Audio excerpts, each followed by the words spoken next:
Et voici le tout nouveau communiqué de l'état-major des armées en ce 9 mars 2024. Interception d'une attaque de drone en provenance du Yémen. Durant la matinée du 9 mars 2024, une frégate multimission, il s'agit de l'Alsace, qui patrouillait dans le golfe d'Aden dans le cadre de l'opération européenne Aspit, a détecté 4 drones de combat progressant vers elle en vol tactique. Ces drones ont été détruits en légitime défense par la frégate et, point important, des chasseurs français. Cette action défensive a directement contribué à la protection du cargo True Confidence qui a été frappé le 6 mars dernier, qui est en cours de remorquage, ainsi que d'autres navires dans la zone de transit. Nous allons revenir sur cette déclaration, essayer de comprendre exactement ce qui a pu se passer. Pour rappel, le navire True Confidence a été touché il y a quelques jours et cela a fait 3 morts parmi les membres d'équipage et il a été touché à 70 nautiques de Djibouti. Djibouti où la France a la BA 188, où sont présents les Mirage 2000-5 du 311 Corse qui auraient apparemment ouvert le feu et c'est une première depuis des années et des années pour l'armée de l'air et de l'espace mais également pour l'aéronavale française, obtenu une victoire aérienne sur des drones. Et ce qui va être intéressant à la fin de cette vidéo, ça va être de vous expliquer un petit peu la nécessité de coordination entre les navires qui font la protection de l'espace aérien et les avions.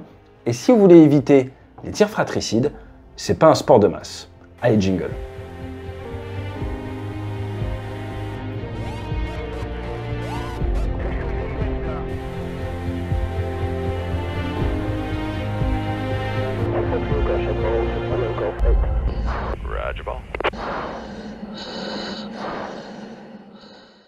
Donc comme vous le savez, depuis octobre dernier, en mer Rouge, il y a un nouveau front. Ceux que tout le monde appelle les Houthis sont en fait Ansar Allah. Ils annoncent attaquer le transport international pour forcer de l'aide humanitaire et de la livraison de médicaments à Gaza. Livraison de médicaments et transport humanitaire qui sont actuellement en cours. D'ailleurs, ça se passe pas si bien que ça. Il y a eu des morts hier à cause de parachutes qui ne sont pas déployés, mais c'est un autre sujet. Toujours est-il, à l'heure actuelle, Ansar Allah arrive à faire régner la terreur, si je puis dire, dans la région de Bab el-Mandeb. Vous avez quasiment plus que des vraquiers qui sont touchés, car les gros navires font le tour. Donc vous avez ce groupe qui a un impact sur la géopolitique mondiale, il faut appeler un chat un chat. Les Américains ont lancé l'opération Gardien de la Prospérité avec l'Europe, avec les États-Unis. Ça n'a pas vraiment fonctionné pour l'instant, malgré de nombreuses frappes directement sur le territoire yéménite, avec les Britanniques, avec les Américains. Le NAVFORCE, pour être précis, a lancé le bouclier Aspit, la protection, qui a vu l'ouverture du feu par les Allemands avec le SN, par les Italiens la semaine dernière avec du 76 mm, par les Français plusieurs fois. Mais tout ça n'a pas empêché la plus grosse attaque de drone depuis janvier dernier d'avoir lieu dans la nuit de vendredi à samedi entre 4h et 6h30 locales, avec 15 drones abattus par les navires de la coalition. Pour mémoire, la dernière fois c'était le 9 janvier dernier, c'était 18 drones et 3 missiles et ça avait valu une grosse contre-attaque sur le territoire yéménite de la part des Américains. Toujours est-il sur zone, vous avez eu le Rubimar dont nous avons parlé sur la chaîne qui a été touché le 1er et le 2 mars, qui a sorti son ancre, qui d'après les Américains, ils l'ont annoncé il y a 2 jours, a endommagé avec son ancre des câbles sous-marins. In fine, ce navire a coulé il y a quelques heures avec ses 22 000 tonnes d'engrais. Le 6 mars, comme on l'a dit, c'est le True Confidence à 70 nautiques de Djibouti, touché, 3 morts, les premiers décès non américains. Il y avait des Navy Seals qui étaient tombés à la mer, qui sont décédés. Donc le premier mort civil en mer, je ne parle pas de mort civile au Yémen. Et vous avez donc depuis des attaques de drones maritimes, des attaques de drones de surface, des tirs de missiles de croisière, des tirs de missiles balistiques. Lors de ces opérations de remorquage, il y a eu attaque vers la frégate française, donc c'est une FREMM-DA. C'est parmi ce que l'on a de mieux à l'heure actuelle pour protéger une zone. Il y a 32 missiles Aster, la moitié des Aster 15, moyenne portée, l'autre moitié des Aster 30, qui vont à peu près 2 fois plus loin. 200 Aster viennent d'être commandés par notre ministre des Armées, il l'a annoncé pas plus tard que hier, c'est 1 à 2 millions d'euros pièce quand même, ces bijoux, qui fonctionne très bien. Et il y a également apparemment engagement avec le 76 mm. Alors ça a l'air d'être nouveau, il y a de plus en plus d'engagement au 76 mm, peut-être parce qu'ils ont estimé que le ratio prise de risque au vu de la charge militaire des drones, effet militaire et capacité de tenir sur zone est en faveur du navire.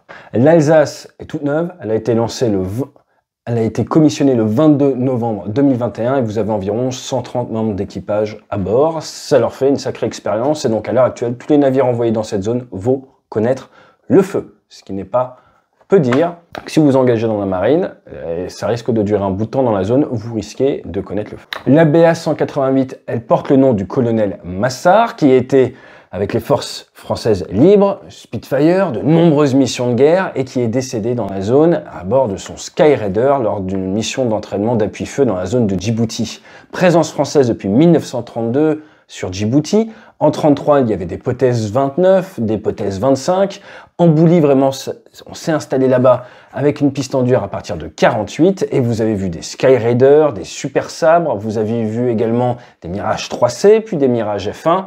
Ensuite, des Mirage 2000C et D. Et depuis 2011, 4 Mirage 2000-5 sont sur zone avec le 311 Corse et également du Casa 235, du Puma SA 330 avec l'escadron de transport 88 Larzac. Il y a également une présence américaine à Djibouti et depuis peu une grosse présence chinoise également, chinois qui doivent bien regarder notre doctrine de tir et d'engagement face à ces drones et prendre des notes.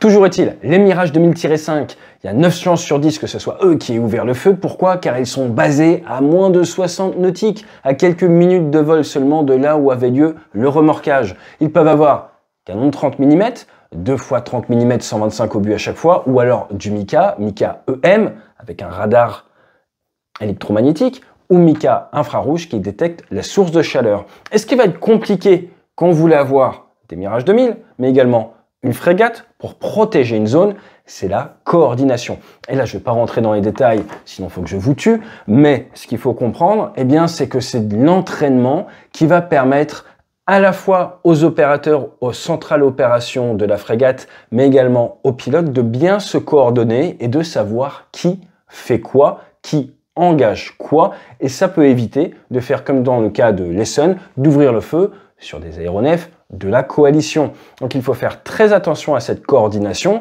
et pour faire très simple, généralement, il va y avoir une distance du navire à laquelle vous mettez vos avions pour protéger tout ce qui arrive et détecter également avec leur radar. Ensuite, à partir d'une certaine distance du navire, le chasseur n'a pas à être là, il va laisser le navire engagé et c'est cette coordination, fonction de la distance du navire qui se déplace, qui est importante de bien travailler de manière à ce que ça se passe bien. Donc là, j'ai envie de vous dire, vous avez une frégate qui protège un navire qui est en train d'être remorqué, vous mettez votre 2000 du côté de la menace, en piqué, si je puis dire, qui est en train de protéger, par exemple 2 Mirage 2000 qui tournent en contre-rotatif avec en permanence les radars qui regardent. Un Mirage détecte les drones, ils peuvent aller faire une identification visuelle dessus, rendre compte, et là derrière, décision d'engager ou non. Et s'il y a d'autres drones qui arrivent par d'autres axes ou trop de drones pour l'armement des Mirage 2000, et à ce moment-là, vous pouvez engager avec le navire. Initialement, si c'est très loin, avec de l'Aster 30. Ensuite, si c'est plus proche, avec de l'Aster 15. Et ensuite, c'est très très proche. En France, on n'a pas de Seawiz, de protection de dernière minute. Vous allez plutôt y aller au 76 mm.